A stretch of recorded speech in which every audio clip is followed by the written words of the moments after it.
Hello दोस्तों, कैसे हैं आप सब। उम्मीद है सब ठीक ठाक होंगे। आज के वीडियो में बात करने वाले हैं एक बहुत ही शानदार शहर नासिक के बारे में। ये शहर भारत के सबसे मशहूर राज्य महाराष्ट्र के सबसे बड़े शहरों में से एक है।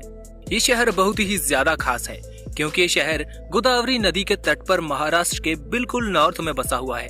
नासिक से बड़े दो शहर पुणे और मुंबई भी महाराष्ट्र में मौजूद हैं। इसका मतलब ये शहर महाराष्ट्र का तीसरा सबसे बड़ा शहर हुआ। नासिक शहर भारत भर में अपने कुंभ मेले की वजह से बहुत ही ज्यादा फेमस है, जिसमें लाखों लोग भारत के साथ ही दुनिया भर से इस मेले को देखने आते हैं। ये शहर महाराष्ट्र की राजधानी और सपनों के शहर मुंबई से सिर्फ 190 किलोमीटर की दूरी पर मौजूद है। इस शहर को भारत की शराब कैपिटल भी कहा जाता है क्योंकि भारत के 50% से ज्यादा वाइन यार्ड्स यहीं पर मौजूद है। भारत की 90% शराब महाराष्ट्र के इसी शहर से आती है। ये शहर समुद्र तल से 584 मीटर की ऊंचाई पर 567 वर्ग किलोमीटर के इलाके में फैला हुआ है। 2011 की जनगणना के अनुसार इस शहर की जनसंख्या 3 मिलियन से ज्यादा है, जिसे अगर एरिया के हिसाब से बांटा जाए तो इस शहर का जनसंख्या घनत्व 5200 व्यक्ति प्रति वर्ग किलोमीटर बनता है, जो इसे काफी डेंसली पॉपुलेटेड शहर बनाता है। नासिक शहर की कुल आबादी में से लगभग 90% लोग पढ़े लिखे हैं। पुरुष महिला अनुपात की बात की जाए तो इस शहर में 1000 पुरुषों पर 894 महिलाएं पाई जाती हैं। वही शहर की नॉमिनल जीडीपी $33 बिलियन से ज्यादा है, जो इसके मानव विकास सूचकांक को 0.746 पॉइंट देता है, जो अपने आप में एक काफी अच्छा नंबर है। नासिक एक बढ़ता हुआ शहर है जिसे महाराष्ट्र का ऑटोमोबाइल हब भी माना जाता है। इसके अलावा भी नासिक में ढेर सारी कंपनियां मौजूद हैं, जो पेंट से लेकर टायर, प्लास्टिक, स्टील जैसे प्रोडक्ट्स को मैन्युफैक्चर करती है।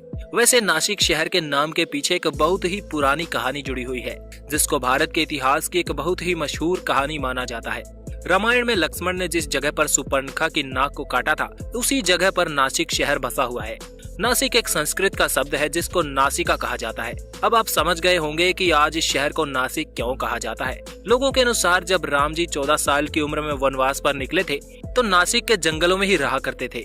हिंदू धर्म के अनुसार पिछले 3 युगों में इस साल को पद्मनगर, त्रिकंतक और जनस्थान कहा जाता था, लेकिन आज के समय इसका नाम बिल्कुल ही बदल चुका है। इस शहर में ढेर सारे गुलाब के फूल भी उगाए जाते हैं, जिस वजह से मुगलों के दौर में इस शहर का नाम गुलशनाबाद हुआ करता था।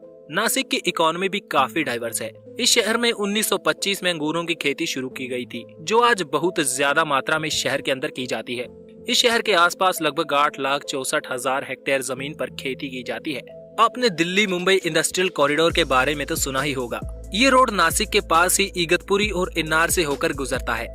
नासिक शहर में बहुत सारी इंडस्ट्रीज मौजूद है। यहाँ पर डिफेंस और एरोनॉटिक्स से रिलेटेड भी चीजें बनाई जाती हैं। यहाँ ओजार के पास हिंदुस्तान एरोनॉटिक्स लिमिटेड की एक एयरक्राफ्ट मैन्युफैक्चरिंग फैसिलिटी भी मौजूद है, जो आत्मनिर्भर भारत के हमारे एजेंडा को और मजबूत करता है। नासिक में ही भारत की करेंसी भी छापी जाती है, यानी यहाँ पर नोट छापने वाली प्रेस मौजूद है। हो सकता है आपके वॉलेट में भी ऐसे कई नोट हों जो नासिक में बनकर सैकड़ों हजारों हाथों से होते हुए आप तक पहुँचा हो। भारत में 46 जगह पर शराब बनाई जाती है। इस शहर में ढेर सारे अंगूरों की खेती की जाती है, इसलिए 40 में से 22 वाइन यार्ड्स इसी शहर में मौजूद है।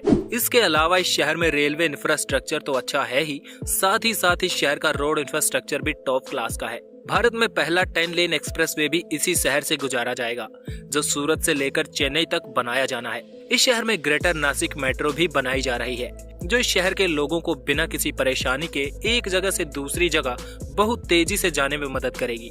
तो ये थी नासिक के बारे में कुछ इंटरेस्टिंग जानकारी।